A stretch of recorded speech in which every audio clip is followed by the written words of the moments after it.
Salut à tous, bienvenue dans cette nouvelle vidéo. Le monde du showbiz ivoirien est en deuil suite au décès tragique d'Awa Bletchi, plus connu dans le showbiz ivoirien sous le nom du Gros Bédel.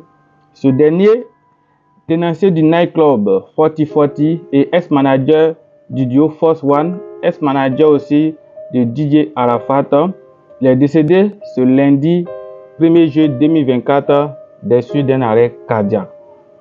Ainsi présenté, nous allons voir avec l'œil d'un scientifique, l'œil d'un médecin que je suis, quelle est véritablement la cause du décès de ce grand homme et tous tirer leçons. Parce que le but de cette vidéo est de sensibiliser et non de créer du buzz, d'allumer le feu, mais c'est plus une sensibilisation. Tous ceux qui me suivent savent cela, ce n'est pas ma première vidéo où je parle du décès de célébrités. J'ai déjà fait des vidéos où je parle du décès de Maman Blanche, l'épouse du pasteur Marcelo Sonassi, de la célèbre chroniqueuse de la 3, Kakou Dominique, de Anaconda et plein d'autres. Vous pouvez aller sur la chaîne ou bien sur le lien qui s'affiche là pour voir les décès des célébrités, ou bien attendre à la fin de la vidéo. Je vais mettre le lien à la fin de la vidéo.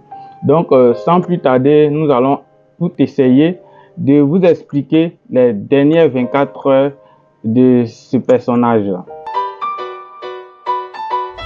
Je vais vous présenter une vidéo d'un extrait de l'émission Showbuzz où les proches, c'est-à-dire les personnes qui vivent avec lui, sont venus raconter les dernières 24 heures. Et nous allons analyser cela pas à pas pour que vous compreniez comment est parti ce personnage et tirer les leçons de ces dernières heures de sa vie sur Terre.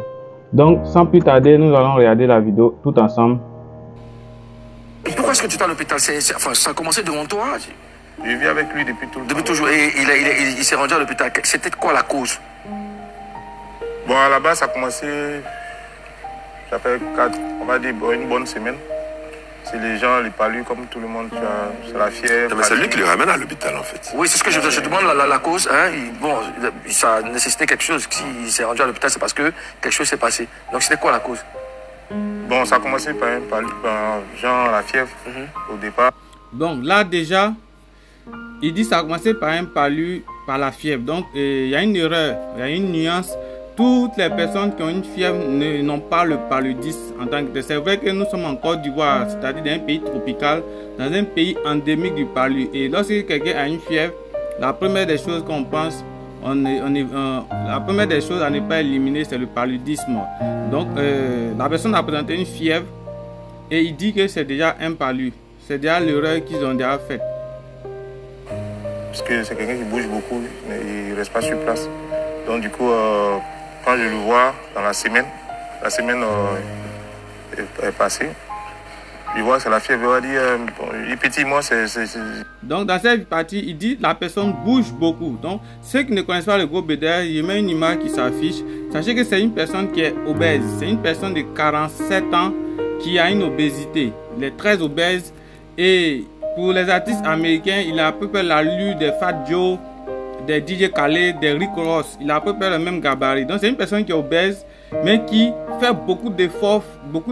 C'est-à-dire, il a tellement d'activités à gérer. Je vous ai dit au début de la vidéo. Il a tellement d'activités à gérer. Il a un bar, il a plusieurs bars, il a plusieurs business. Donc, il est tout en train de gérer. Il est son propre patron. Donc, tout en train de gérer ses activités. Donc, il est tout en partie, tout en train de bouger. Donc, il présente une fièvre. Et la personne qui parle là, c'est son neveu avec qui il vit. Son neveu pense à un palu. C'est ouais, non, je connais, il me repose pas. Donc, il pense que c'est la fatigue. Il dit, ouais, absolument, donc il faut te reposer. Donc, on commence par la fièvre. Il dit, c'est un palu. Donc, après, le dimanche, pour couper court au dimanche. Donc là, il dit dans la fièvre, donc c'est un palu. Il faut savoir que le dimanche, c'est pratiquement la veille ou bien un jour avant son décès. Donc, la personne a cette pathologie, c'est-à-dire il fait une fièvre depuis une semaine et il dit c'est un palu. L'erreur qui a été faite ici, c'est d'abord soi-même de faire le diagnostic et sûrement ils ont pris des médicaments de palu. Sûrement ils sont allés en pharmacie ou bien il a envoyé son neveu en pharmacie pour payer des médicaments de palu. Parce qu'il fait une fièvre pendant une semaine Et sans prendre des traitements, ça c'est pas exact. Donc certainement, ils ont pris des médicaments, c'est-à-dire ils ont fait une automédication, ce qu'il ne faut pas faire en premier lieu. Ce qu'il ne faut pas faire en premier lieu. Après le week-end, parce que je dors, il tape à la porte à 14-15 heures, il dit vas-y viens on va en clinique tout ça. Il dit pourquoi? Il dit ouais c'est mieux aller faire... Ah c'est quel jour ça? C'est le dimanche là. Dimanche après la veille de lundi. Ouais. Donc ici, on voit que le dimanche, toujours la veille, il se sent toujours pas bien. Et il décide cette fois-ci, c'est-à-dire toujours la veille de son décès. La veille de son décès, il décide cette fois-ci de consulter. Là, c'est une très bonne décision. Il a fait une erreur, c'est-à-dire il a traîné une fièvre pendant une semaine, mais cette fois-ci, il décide de consulter. Ça, c'est une bonne action qu'il vient de poser. C'est lundi qui... Donc, dimanche, il me dit, vas-y, viens, c'est mieux, je vais aller en clinique. Puis on va aller, je vais faire les bilans, faire tout pour voir en même temps là, pour savoir. Parce que dans la semaine, après, il n'arrive pas à respirer, après c'est le cœur, après c'est... Donc il y a beaucoup de ces palus, tu vois. Donc vous voyez, dans la même semaine, il faisait la fièvre, il n'arrive pas à respirer et il a un problème de cœur. Et on parle de palus, tout ça. Palus, ça c'est ce qui a été évoqué. Mais les symptômes que moi je retiens en tant que médecin, c'est qu'il fait une fièvre, qui n'arrive pas à respirer et il a des problèmes cardiaques, certainement depuis très longtemps à cause de son surpoids, de son obésité. Il est très obèse et il ne fait pratiquement pas de sport. Ça, c'est une erreur. Donc, il fait de la fièvre depuis une semaine. Il a des difficultés à respirer. Pour avoir des difficultés à respirer, c'est que... Donc, il fait de la fièvre, il a des difficultés à respirer et il a des problèmes cardiaques. Et il ne consulte pas au fait, il ne consulte pas. Ça doit alerter les gens. Quelqu'un qui a des difficultés à respirer, va consulter un médecin. Ça, c'est ce que je peux vous donner comme conseil à ce moment-là. Il dit, ouais, ça c'est pas mal. Donc, à 14h, 15h, on se va à la clinique qui est en haut de Prima. Ouais. On fait tous les bilans, on fait tous les scanners, tout ce qui est radio, tout ça. Finalement, il vient, il me voit, il dit ouais que non, c'est une infection, il y a une infection pulmonaire. Je dis bon, après son docteur dit pas aussi grave, mais il faut qu'il se repose beaucoup, juste un peu de repos et puis qu'il suive bien le traitement, sinon ça va. Puisqu'on cause, c'est normal, il y a même pas. C'est vrai qu'il a du mal à. Donc on voit là, est-ce que si le médecin, le fait d'avoir dit c'est pas grave, qui peut rentrer, qui peut se reposer, a fait une erreur. La question elle est là. Mais franchement, en tant que professionnel de santé, je peux pas dire qu'il a fait une erreur. Bon, franchement, en tant que professionnel de santé, je ne pense pas qu'il ait fait une erreur.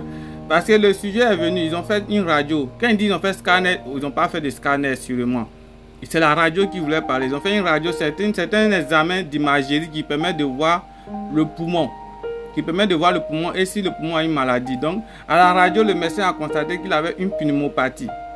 Et certainement, au cours de l'examen clinique, il a jugé bon que son état n'était pas critique à ce moment-là et qu'il pouvait aller se faire soigner à la maison, c'est-à-dire qu'il pouvait prendre ses médicaments et se reposer à la maison. Donc, ce que le médecin a fait, pratiquement beaucoup d'entre nous auraient fait ça. Voilà, quelqu'un qui vient au service, il a de la fièvre et dans ses antécédents, il a du mal à respirer. On peut penser qu'à cause de son obésité, l'obésité est certainement due au fait qu'il ait des problèmes cardiaques et au fait qu'il ait souvent du mal à respirer.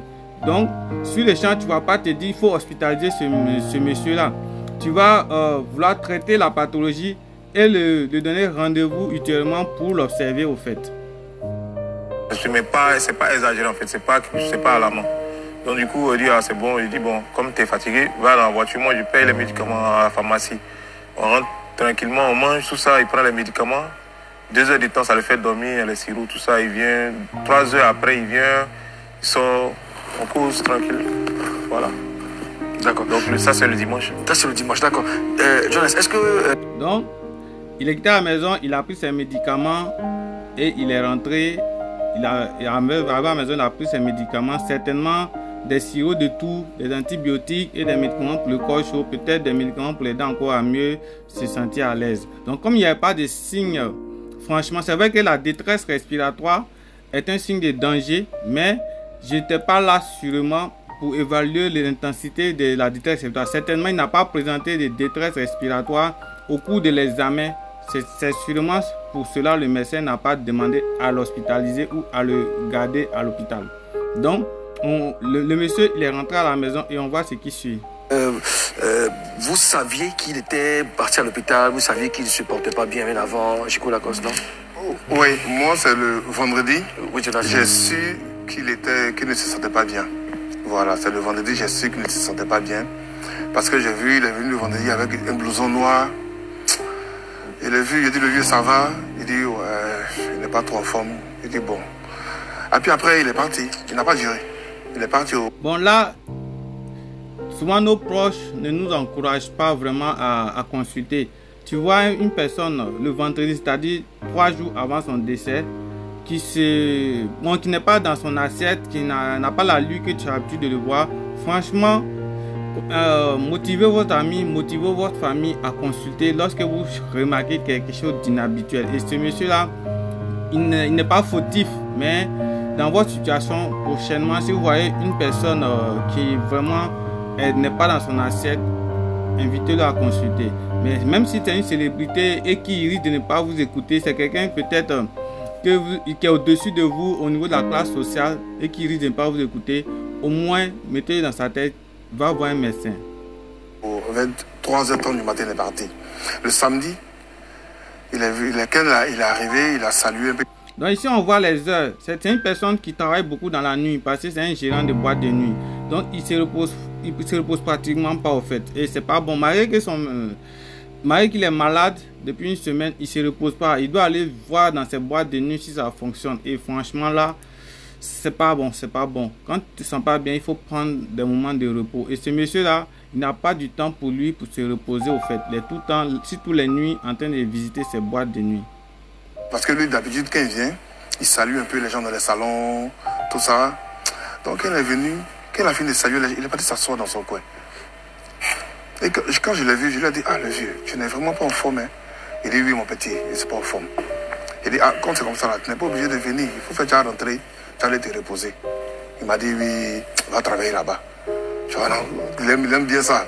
Il aime bien taquiner comme ça. Il dit, oui, non. Donc, ici, c'est un boss. C'est un boss qui n'écoute pas ce que son employé lui dit au fait. Tu te sens pas bien, toi-même tu reconnais que tu te sens pas bien. Depuis 3 jours avant le décès, tu te sens pas bien.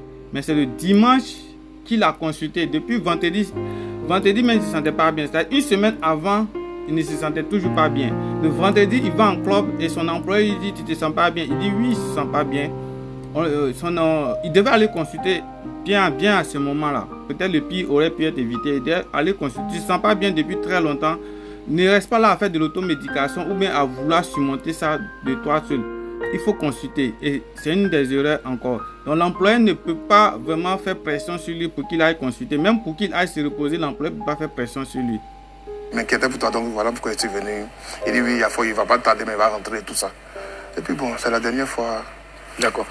Toi, attends, ça, moi, c'était le mardi dernier, pas le mardi d'hier, le mardi dernier. On était, comme je t'ai dit, chez Solo, comme on se retrouve tous les soirs en début de semaine. On était là-bas et après, il dit, bon, on fait un tour au Monac. Celui qui m'a plus. Donc, lui, il a pris sa voiture pour ma voiture. C'est suivi. Arrivé au Monac, donc on arrive. Ça, bon, on boit quoi? Non, lui, il ne veut pas boire aujourd'hui parce qu'il ne se sent pas bien. Mais qu'est-ce que tu as dit? Non, je ne me sens pas bien. Donc, c'est là que je suis que vraiment, il se sentait vraiment pas bien. Donc, vous voyez là, encore, on recule encore. On est quitté au vendredi, on va encore au mardi. C'est-à-dire, encore une semaine, il ne se sent pas bien, mais il continue à vaquer à ses occupations, à ses activités qui l'épuisent au fait. Il ne prend pas le temps de consulter. Et vraiment, c'est très triste. Il devait consulter depuis très longtemps. Le dimanche, tu es allé acheter les médicaments, vous êtes parti à la maison et tout ça. Donc on vient maintenant sur la veille de son décès, dont son neveu va encore mieux expliquer. Et c'est là que vous devez prêter attention. Il y a tellement d'erreurs, il y a tellement de leçons à tirer de la veille de son décès au fait. C'était quoi la suite de la journée? Alors le dimanche, comme ça, comme je disais, il prend les médicaments à 19h, 20h. Donc il entre dormir, il se repose bien. Il revient vers les 22h, on va dire 22h, 23h si me souviens, si ma mémoire est bonne. Je suis au salon avec son neveu, on cause et il envoie la nourriture. Il dit bon, moi j'ai juste mangé un peu, puis il a mangé un peu, il dit non, que là ça va. Donc on voit que c'est une personne qui n'a pas l'habitude de dormir les nuits au fait. Voilà, même quand il est malade, qu'il monte se coucher, entre 22h, 23h, minuit, il descend et il mange. Il a une habitude alimentaire qui n'est pas saine au fait. Il mange tard. Et ces personnes-là, quand ils mangent, on sait que c'est un peu plus du gras au fait. Bon, je ne connais pas son habitude alimentaire, mais il mange tard au fait. Il a une mauvaise habitude alimentaire qui vous ne conseille pas. Il n'est pas conseillé de manger après 20h. Après 20h, il n'est pas conseillé de manger. Et les soirs aussi, il est conseillé de manger léger au fait. Donc là, c'est vraiment une erreur diététique qu'il a l'habitude au fait. Moi, je sais pas, est-ce que c'est quelqu'un... Ça, il aime bien manger, ça c'est le fort de Bédel, il mange bien, ça, il m'a toujours dit, il cherche l'argent pour bien manger, pour bien dormir. Le reste, c'est plus mon... Donc tu vois, lui, son objectif, c'est de chercher son argent, c'est pour bien manger et bien dormir. Mais l'erreur qu'il fait, il ne pratique pas du sport. Pour le poids qu'il a, il devait pratiquer le sport. Voilà, et pour revenir là-dessus, il y a des grandes célébrités américaines comme DJ Khaled, Rick Ross et Fat Joe qui sont des rappeurs au fait, qui arrivé un moment ont compris qu'il fallait pratiquer du sport. Leur entourage leur a fait savoir cela, qu'il fallait pratiquer du sport. Et sur les images, on voit Rick Ross qui était à ce poids-là, qui après avoir pratiqué du sport et qui continue en plus, est venu à ce poids-là. Nous avons aussi Fat Joe aussi qui a perdu du poids. Et nous avons DJ Khaled aussi qui fait du sport et qui vraiment commence à perdre du poids. Donc cette personne-là aime beaucoup manger et il aime bien manger. Voilà, il aime bien manger et il mange encore tard. Mais l'erreur c'est qu'il fait, c'est qu'il ne pratique pas une activité physique. Et ça c'est l'erreur qu'il fait au fait. Et son entourage n'encourage pas parce que aujourd'hui avec son surnom le gros Bédel, c'est devenu une marque pour lui. Mais même si on t'appelle le gros Bédel, c'est pas pour autant que tu vas négliger de pratiquer le sport. Il y a l'artiste qu'on appelle Fat Joe que je parle toujours. Il s'appelle Fat Joe, ça veut dire le gros Joe. Alors, fat veut dire gros en anglais, mais ça n'a pas empêché de pratiquer le sport pour perdre du poids parce qu'on ne peut pas vivre longtemps avec cette obésité là. Vous ne pouvez pas avoir une longue vie si vous êtes obèse. Ça, j'ai pas encore vu des personnes qui ont atteint peut-être la soixantaine, les années 80 avec une obésité. C'est pas possible. Parce que vraiment votre cœur ne pourra pas supporter cette surcharge de graisse là. Donc on continue la vidéo. Voilà, ça. Donc j'ai vu, spontanément, il sait que quelqu'un qui mange bien, tout ça, puis c'est la nourriture que... Mais il a mangé un peu, puis il a dit que toi, si tu n'aimes pas manger, toi c'est l'alcool, tu vois. Excuse-moi, mais tu aimes boire, mange. Parce que là, donc, il me faisait manger et puis il rigole, mon cher. On a causé, il a fait 30 minutes et puis il est rentré encore en chambre.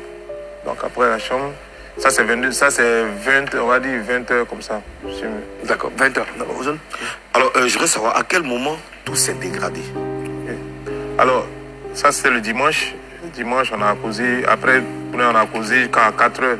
Parce que je ne sais pas pourquoi, mais l'habitude, il ne reste pas avec moi au salon jusqu'à 4 heures. Bon, bref, je vais éviter les détails. On est jusqu'à, il allait dormir, il est revenu à minuit, on a causé jusqu'à 4 heures.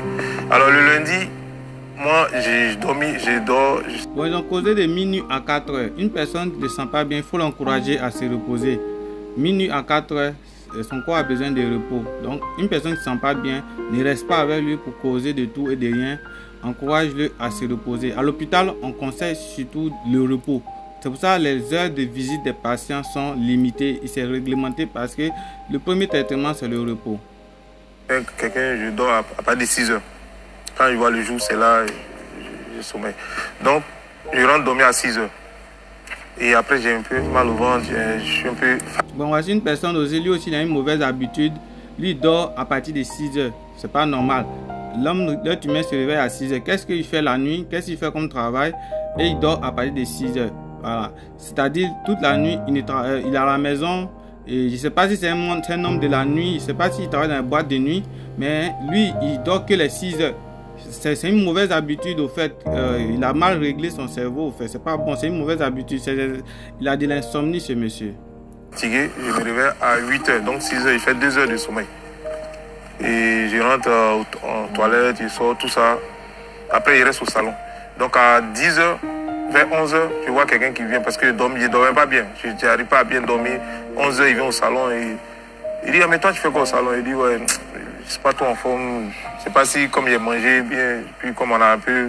Il dit, ah, toi, c'est ça ton problème. Puis on a essayé 30 minutes. Il dit, tu peux pas oublier, on va aller à Bassam. Hein, parce que il y a sa grande soeur à Bassam qu'on doit, de temps en temps, on va rendre visite, tout ça. Et puis... Donc vous voyez une personne qui ne se sent pas bien, au lieu de rester à la maison se reposer, il doit aller rendre visite à des personnes. C'est-à-dire qu'il doit continuer ses activités comme s'il n'était pas malade. C'est pas bien. Il faut encourager les gens à se reposer lorsqu'ils ne se sentent pas bien. Il n'a pas écouté les conseils de son médecin qui est de se reposer, prendre ses médicaments et se reposer. Il a 2-3 trucs à faire là-bas. Il dit, il n'y a pas de problème. Non, moi, il sait qu'il n'est pas trop en forme. Donc, il me disait que c'est causerie. Tu vois, c'est genre une causerie pour dire que voilà. Donc, il rentre. Moi, il reste là encore jusqu'à midi. À midi, il reste pas au salon. J'ai vraiment sommeil, je vais dormir. À 4h, 15h, il tape la porte fort, très fort. Tu vois, comme l'habitude de faire. Des fois, il rentre directement. Oui, des fois, il rentre directement. Mais cette fois-ci, il a tapé fort. Puis, il ouvre la porte. Il dit, toi, tu dors encore. Je te dis, on va à Bassam. Il dit, ok. Il me regarde quand il a fait 1 minute quand il me regarde. Il dit, non, il faut dormir toi, tu aimes dormir, moi. Et puis, il fait pas ça d'habitude. Moi, même si je suis n'importe où, on doit aller quelque part. S'il doit m'attendre, je l'attends. Ça, c'est obligatoire. Donc, vous voyez, on parle toujours de l'habitude. Il ne fait pas ça d'habitude. Une personne qui n'est pas dans son état normal, il va faire des choses qui ne sont pas dans son habitude. Et ça doit vous alerter au fait. Une personne, la plupart des personnes, quand quelqu'un doit décéder même, on a l'habitude à dire, mais moi-même j'ai remarqué qu'il était bizarre, il faisait des choses qui n'étaient pas gars, il partait comme ça. C'est ça au fait. Une personne qui ne se sent pas bien, qui fait des choses qui ne sont pas dans son habitude, ça doit vous prêter attention que cette personne-là a besoin d'aide, a besoin que vous l'épaulez, a besoin que vous l'aidiez vraiment au fait. Donc ce monsieur-là devait détecter ces signaux et vraiment l'encourager à se reposer, à ne pas sortir parce qu'il s'affaiblissait, plus il sortait, plus il bougeait, il s'affaiblissait. Donc pour moi, il me dit que c'est la même chose, tu vois, genre il veut me taquiner, c'est comme ça, ceux qui le connaissent savent qu'il aime taquiner, donc je suis endormi encore.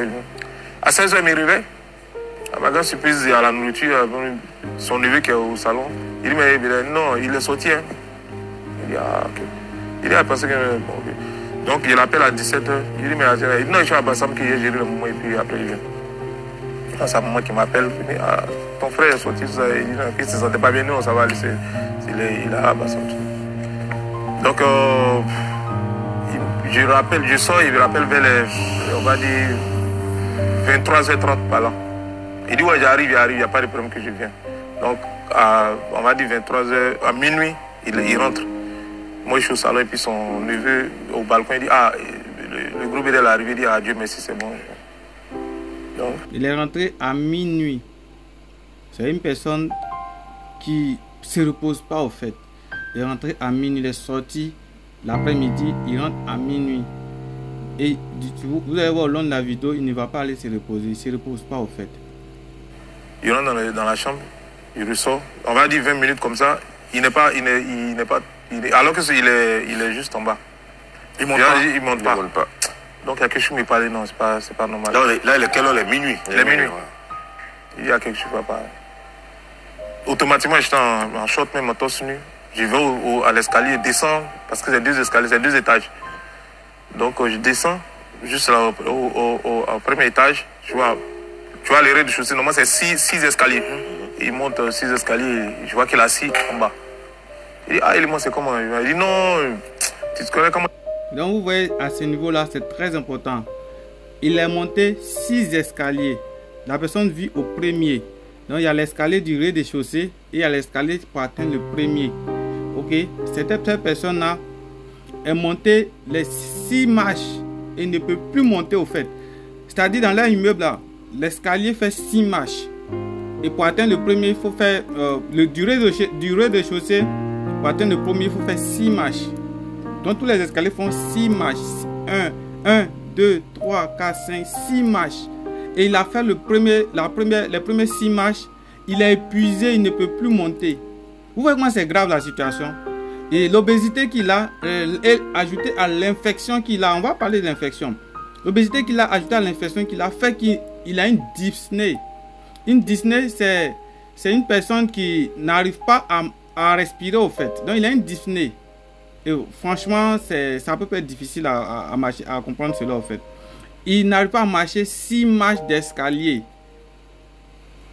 Il descend de la voiture, tout ça, et puis il a fait trop d'efforts, donc il m'assoit un peu pour reprendre. Tu connais, non, comme l'affaire de souffle, là, tout ça. Il dit, mais faut te reposer. Il m'a dit, ouais, non, c'est escalier, non. Donc il reste m'asseoir avec lui.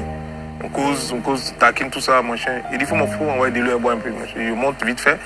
Je vois, il était avec mon petit Happy, lui avec son neveu. Il dit, Happy, descend, on envoie de l'eau. Donc on descend vite fait. Il reste 30 minutes encore en bas. Et je vois que non, c'est pas comme d'habitude. D'habitude, pour monter, on court comme ça. Voilà, il peut durer parce que c'est bien, on sait qu'il a un poids lourd, donc il peut marcher un peu, mais là, je vois que c'est pas. Donc, j'ai trouvé que c'est pas normal. C'est comme ça que je cherche à avoir les urgences, à avoir les trucs. Lui, mais c'était non, bon. Et jusque-là, c'était pas. Donc, on voit que il a fait 30 minutes, voire même 1 heure en bas. Il n'arrive pas à faire les marches. Et il dit à son neveu que tu connais, c'est l'habitude. Donc, le neveu reconnaît qu'il a du mal à monter les escaliers d'habitude. Mais on ne lui fait pas comprendre qu'il doit faire du sport, au fait. Il doit faire du sport parce que son cœur n'arrive plus à supporter cette masse. Et cette obésité, cette masse de graisse n'arrive pas à supporter. On ne lui fait pas comprendre qu'il doit faire du sport. Et il a ça depuis longtemps, mais aujourd'hui c'est en train de s'aggraver. Il a une infection qui est là. L'infection est non traitée, ça peut entraîner une détérioration de l'état de santé de la personne. Et l'artiste a une infection pulmonaire, donc ça peut avoir contribué à son décès, l'infection. Et il a une pathologie cardiaque, certainement. Et là, ça peut entraîner l'arrêt cardiaque qui est causé par diverses affections cardiaques, telles que par exemple une cardiomégalie. Certainement, à force de pomper le cœur, son cœur a grossi. On parle de cardiomégalie. Il peut avoir aussi une insuffisance cardiaque qui peut entraîner aussi les difficultés à respirer. Donc, l'insuffisance cardiaque peut aussi être responsable des difficultés à respirer qu'il a, ou bien même certaines conditions qui peuvent provoquer des symptômes comme la dyspnée et la fatigue qu'il a. Donc, si le cœur est atteint, ça peut expliquer aussi la fatigue qu'il a, le mal à respirer et le fait de ne pas pouvoir monter les escaliers. Et à rajouter à cela, il y a l'obésité. L'obésité, c'est un facteur de risque très important des problèmes cardiaques. Les personnes obèses ont souvent une pression artérielle qui est très élevée. Ils ont un taux de cholestérol qui est très élevé. Ils ont une résistance à l'insuline, ce qui peut affecter le cœur. Vous voyez un peu, être obèse, ce n'est pas vraiment une bénédiction en fait. Donc, l'appeler le gros bédel, ce n'était pas un encouragement. Rajouter à ça, il avait une pneumopathie, une infection des poumons. Une pneumopathie, c'est quoi? C'est une inflammation aussi des poumons. Ça peut entraîner des difficultés respiratoires, voire la dyspnée qu'il a, c'est-à-dire le mal à respirer. Et il y a la fièvre qui est là. Non, donc, si les pneumopathies peuvent être causées par des infections virales, bactériennes ou même des infections fongiques. Maintenant, à rajouter à cela, il y a le stress que ce monsieur vit. Le stress émotionnel, le stress, l'anxiété, les facteurs de stress peuvent également affecter le cœur et provoquer les crises cardiaques aussi. Ce monsieur est tout le temps stressé dans ses activités parce qu'il n'y a personne pour gérer. Il ne peut pas léguer, il ne peut pas déléguer des postes. Il est obligé tout le temps d'être sur le terrain pour gérer cela. Et ça, ce n'est pas bon au fait. Donc, il y a d'autres facteurs qu'on ne va pas en parler. Le fait que c'est un consommateur peut-être d'alcool. Voilà, ici il boit de l'alcool. Il ne sait pas s'il prend du tabac. Il ne sait pas s'il boit de l'alcool. Mais dans le milieu de la nuit, c'est des personnes qui boivent de l'alcool. Voilà, et franchement, tout ça peut jouer sur sa santé. On va avancer au fait. Franchement. Son état n'était pas dégradé. Il arrivait à échanger avec toi. Et jusqu'à quelle heure vous décidez de partir à la clinique? C'est difficile, je sais, Yamani, c'est vraiment Yako. Yako, toi qui est resté pendant ces derniers moments avec lui, mais il faut qu'on sache quand même. Alors, tu pars chercher de l'eau, qu'est-ce qui se passe après?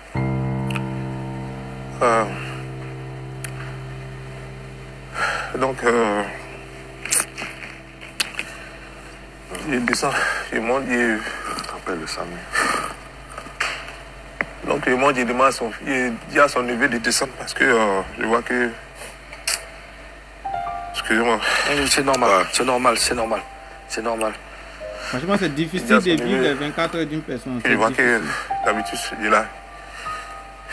C'est quelqu'un de fort.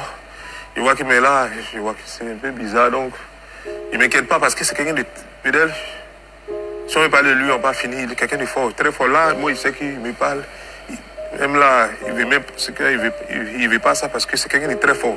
Jusqu'à la dernière minute, même là, c'est lui qui me disait que non, Jean, il veut m'inquiéter, ça le fait bizarre. Parce que c'est lui-même qui... Il me dit, moi, c'est trop faible, non, machin. Jean le voit en train de lui prendre comme s'il est faible, là, machin. Donc, il me met à son niveau. Il dit, ouais, il voulait pas que tu t'inquiètes trop pour lui. Voilà. Parce que moi, il stresse vite, tu vois. Donc, Jean, il appelle son neveu, tout ça, ça l'énerve un peu, tu vois. Il dit, non, moi, comme de l'eau, il reste à côté de toi, on sait pas. Donc, son neveu envoie de l'eau, machin, tout, mais au fur et à mesure, il voit que... Ça se détériore. C'est pas exagéré, vraiment. Peut-être que c'est moi, j'exagère un peu. Mais... Non, au fait, il n'exagère pas, au fait. Il n'exagère pas, au fait. Ce jeune homme, franchement, il a été vraiment d'une aide. Il a été vraiment d'une aide au Go Bedel. Même la dernière heure, il a été vraiment d'une aide. Et il vient expliquer, il a du courage pour expliquer cela, mais ce qu'il a fait, beaucoup n'auraient pas ce réflexe de faire. Parce qu'après, il a appelé le SAMU, au fait. Donc, il a été vraiment... Je relate vraiment ce que moi, voilà, ce que moi, je viens encore. Son neveu et mon petit Happy, eux tous sont venus, les deux sont venus, machin, tout ça. Donc, il dit, bon, on va essayer de monter encore, parce qu'on était au rez-de-chaussée. On a monté les 6 marches là. Donc, on va essayer de monter tout ça, parce que comme d'habitude, on va rester un peu 30 minutes, puis comme ça, on va essayer de monter un peu. Vous allez me prendre un peu, moi aussi. Comme ça, dès qu'il arrive, c'est ce qu'il me dit, tu vois, quand j'arrive, il rentre, au moins... J'ai bien me souvenir, puis j'ai bien reprendre, que c'est rien. Il dit, ok, il faut donc. Ça, c'est 30 minutes comme ça. Donc, on passe les 30 minutes. Le petit, on voit, il boit de l'eau, on essaie encore 2-3 marches, genre pour atteindre le premier étage. Et on arrive, premier étage, il dit, il va s'asseoir encore. Et tout ça, c'était inhabituel. Non. Il y a 3 marches. Vous faites 30, voire 1 heure pour marcher, vous faites 3 marches. C'est vraiment grave, la respiration qu'il a, c'est vraiment grave. Au niveau du stade de la dyspnée, on parle du stade, je peux dire du stade 4, c'est-à-dire le dernier stade de la dyspnée. Je vous affiche le tableau de la dyspnée, c'est-à-dire quand quelqu'un a du mal à respirer, quelqu'un qui fait un effort et puis il est essoufflé, on classifie cela en fonction des différents grades. Il y a le grade 1, grade 2, grade 3, et il y a le grade 4 qui est le dernier niveau au fait. Le grade 4, c'est le dernier niveau. C'est-à-dire ce monsieur-là, il était arrivé au stade terminal au stade terminal. Franchement, je vais vous mettre les images et mieux expliquer parce que ce monsieur, il était à un stade vraiment très grave de sa dyspnée, au fait. Il était vraiment à un stade très grave de sa dyspnée et c'est vraiment triste, C'est inhabituel. D'habitude, si il arrive à le faire monter, mais pas comme ça. Sinon, il prend aussi des marches, il peut faire 10-5 minutes. Pas tout le temps dans la période où il ne se sentait pas bien, tu vois, genre quand il est avec moi et puis on descend. Donc après 1 heure du temps, j'ai dit non, c'est pas... Il a fait 1 heure du temps pour pouvoir marcher 3 marches. Pour pouvoir passer 3 marches, 1 heure du temps. 1 heure du temps. Non, moi je peux pas. Non, ça va, j'ai dit je peux pas. J'ai appelé les urgences, les tantes, machin, tout. Donc, j'avais mon téléphone, j'ai dit à mon petit homme, cherche urgence, zone 4, tout ce qui est zone 4, parce qu'on habite en zone 4. Donc, cherche tout ce qui est urgence, zone 4, on va pas aller loin, parce que, voilà, on cherche, on en appelle partout, s'il y a non, il n'y a pas de réa, on appelle même dans sa clinique, là, sa clinique même qui nous dit, bon, appeler. Bon, l'erreur qu'ils font ici, c'est eux me font toujours le diagnostic de ce monsieur-là. C'est-à-dire, ils appellent une clinique pour savoir s'il y a un service de réanimation. Est-ce que ce monsieur-là a besoin d'une réanimation? Qu'est-ce que vous en savez? Le minimum, c'est de consulter, au fait. C'est sur place, c'est de consulter. C'est pas de savoir s'il y a un service de réanimation. Parce que vous n'êtes pas médecin. Vous n'êtes pas médecin pour savoir s'il a besoin d'un service de réanimation. Donc, ils appellent plusieurs cliniques pour savoir s'il y a une réanimation et ils n'en trouvent pas. Aller à Farah. Il dit, mais non, on ne sait pas comment aller, puisqu'en voiture, on ne peut pas le descendre. Parce que moi, il y a une voiture sport, on ne peut pas le descendre, tout ça. Donc, j'ai dit, on va appeler. Donc, moi, automatiquement, je m'en fous, je dis, on va appeler le SAMU. Heureusement, grâce à Dieu, on salue les gars du SAMU qui ont fait un très bon boulot. Grâce à Dieu, 15-20 minutes, ils décrochent, ouais, on dit là où on est, ils disent, bon, ok. Donc, 30 minutes après, les gars, ils arrivent. Parce qu'il est bien, il est en forme, on essaie de descendre. Donc, arrivé à Farah. Non, on va faire le nom de clinique. Ah, excusez, voilà. Donc, arrivé à la clinique. Donc, comme je l'ai dit de suite là, ce monsieur avec qui il a vécu les dernières heures, c'est vraiment une personne formidable. Cette personne, même s'il fait des erreurs, c'est normal. Nous tous, papa, nous tous, parce que moi, je suis un médecin, tous ceux qui me regardent dans cette vidéo-là auraient pu faire ces erreurs-là. Mais vu que c'est un profane, c'est normal qu'il cherche à savoir si c'est un service de réanimation parce qu'il pense qu'il faut le réanimer. Mais il a eu le reflet d'appeler le SAMU. Le SAMU, c'est le service d'aide médicale d'urgence, au fait. Vous voyez un peu. Donc, le SAMU, il y a des médecins à bord des véhicules du SAMU. Donc, et c'est le meilleur moyen d'évacuation d'un malade. Pour évacuer un malade, il faut appeler le SAMU ou bien les sapeurs-pompiers. Parce qu'il y a des médecins à bord. Et ce monsieur-là a vraiment fait ce qu'il fallait. La clinique, en face, mais la clinique l'a salué, il a dit aux messieurs, les gars, il y a eu chaud, machin, tout. Ah bon? Justement, quoi il parlait? En fait, là, même quand on était dans le salle, dans ce que j'ai sauté, on était dans l'ambulance, il parlait pas vraiment, genre, il est couché, mais comme il voit il sent qu'il est rassuré. Parce qu'il lui, il voulait vous rassurer. Lui, il voulait nous rassurer. Maintenant qu'elle a vu qu'on est dans l'ambulance, il sent qu'il maintenant que lui, moi, il sait qu'il me rassure, mais là, dans l'ambulance, il nous rassure. Il me dit que, vu qu'il m'a dit, bon, ça, c'est un petit secret entre nous, il m'a dit, prends-moi une vidéo, une photo, parce que c'est un monument qui est couché dans. C'est pas à l'ambulance, normalement, c'est SAMU. Comme ça, ils vont montrer que la première fois, Bon, là, on voit qu'il était encore, pas qu'il était encore bien portant, mais qui n'était pas dans le coma ici. Il n'était pas dans le coma, il était bien réveillé. Son score de conscience était au maximum. Voilà, ce qu'on dit en médecine, son score de Glasgow était à 15 sur 15. Il était à son maximum, il était conscient au fait. Donc quand il rentrait dans le centre, il était conscient. Et ce centre, c'est le centre qu'on appelle la clinique Farah, c'est une polyclinique d'excellence. Ils ont les mêmes capacités qu'un CHU, ils ont les mêmes compétences en équipement et en personnel qu'un CHU au fait. Donc c'est la pointe de la technologie, cette clinique-là. Donc en allant là-bas, certainement, il allait dans le top clinique, dans l'un des top centres de santé privés de la Côte d'Ivoire, au fait. Et ils ont le meilleur plateau technique. Donc en allant là-bas, certainement, il espérait la guérison. Mais malheureusement, Dieu en a décidé autrement.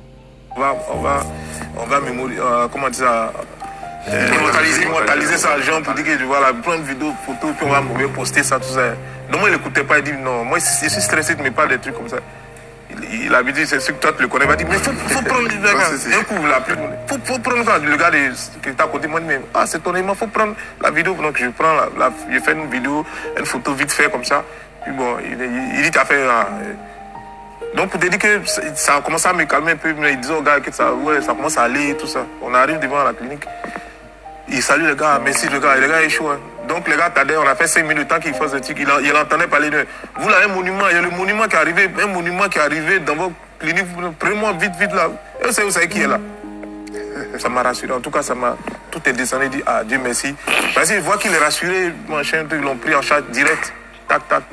Donc voilà, c'est comme ça qu'il est rentré en bloc. Et quand il est rentré, il n'est plus jamais ressorti. Ouais.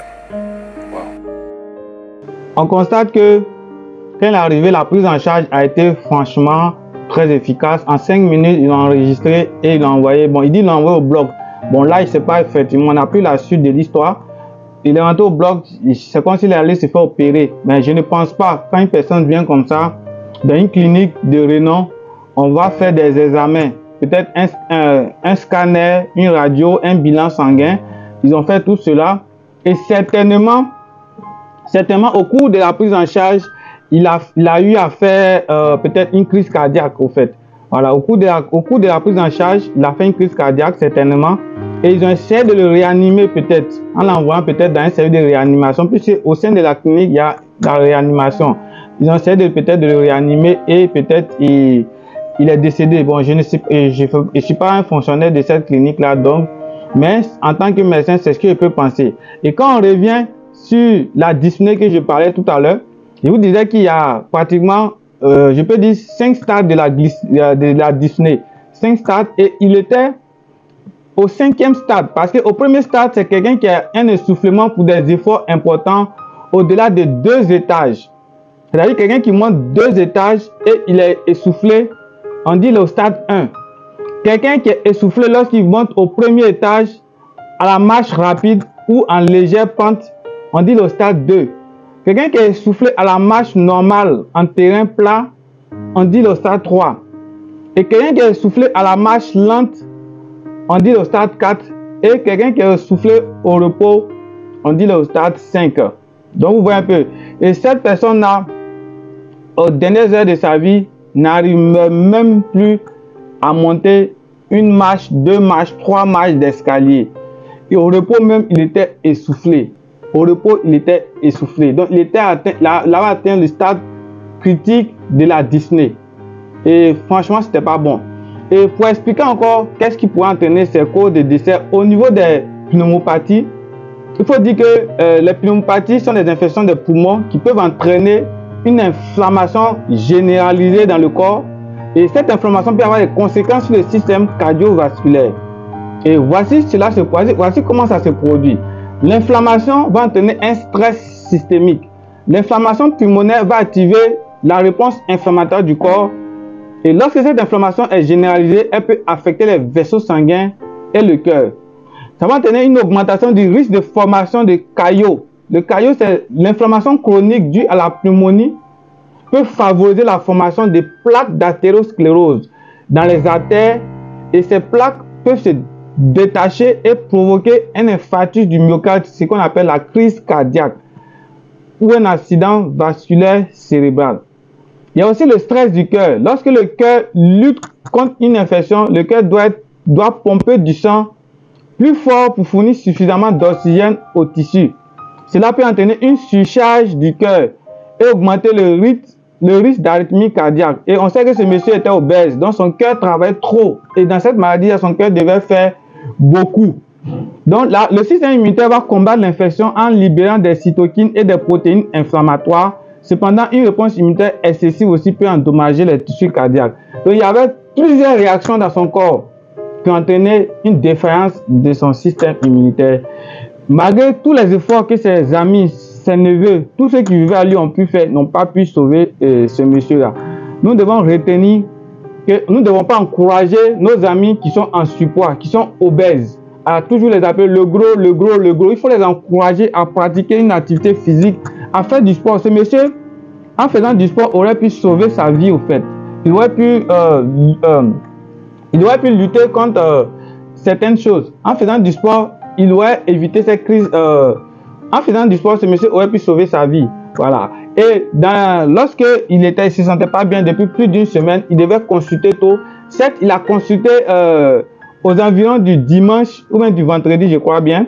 Mais c'était pas tard en tant que tel. C'était pas tard. Mais il devait, après être interné dans un centre, il devait être hospitalisé pour une meilleure prise en charge. Et malheureusement, le décès en a décidé autrement.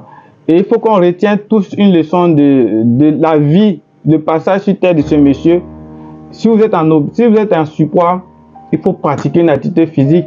Il faut suivre son régime alimentaire. Il ne faut pas manger tardivement. Il faut avoir des habitudes alimentaires saines. Manger des fruits et légumes. Manger trop peu calorique les soirs. Pratiquer une activité physique. C'était ma contribution en tant que professionnel de santé sur le décès de cette célébrité. Et nous sommes tous peinés parce que ici ivoiriens comme lui. Et j'espère qu'on aura retenu de belles leçons. Et vous pouvez toujours suivre les autres causes de décès de certaines célébrités que j'ai parlé sur ma chaîne. Vous pouvez aussi vous abonner à ma chaîne. Merci d'être resté à ce moment-là. À bientôt.